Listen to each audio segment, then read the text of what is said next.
Español con humor.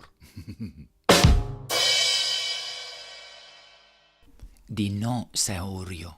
No. Dinosaurio. No. Well, what a great joke. What's that all about? Well, di means to say or to tell. So, say no, saurio. And of course the dinosaur says no. It's quite funny, really. But why do I really like this? Now, dime is another example of Spanish that crops up all the time. Tell me. So di means tell. And these are all what we call imperative commands.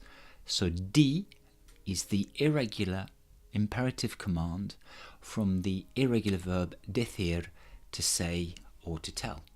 Learning point number 1. Chiste número 2. Escribía textos en el celular.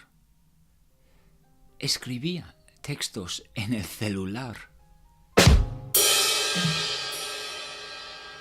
What a great joke. Well, what you're thinking, well, what was it about? So, escribía, he or she was writing texts on the phone, and look what happened, finish up on the roof. Now, what I like about this, escribía, this is a perfect example of the imperfect tense.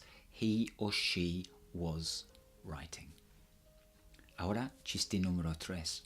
Hola, bueno, sí. Necesito que corten la señal de wifi porque mi mamá no quiere salir de Facebook. Y yo tengo hambre.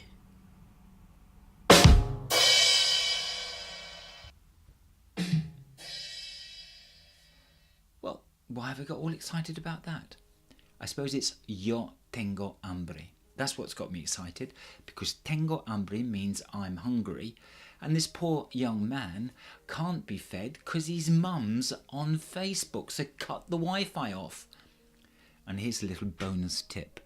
Tengo sed means I am thirsty. So just to wrap up, tengo hambre, I am hungry. Tengo sed, I am thirsty. What a great couple of 3 jokes there. I'm sure you'll agree. So what do you think? Chiste uno, chiste dos, or chiste tres? Why don't you put your favourite in the comments box below? ¿Por qué no? Now, if you did find that useful, why don't you give it a thumbs up? And can I perhaps be cheeky and ask, why don't you actually subscribe to the channel? Muchas gracias, amigos míos.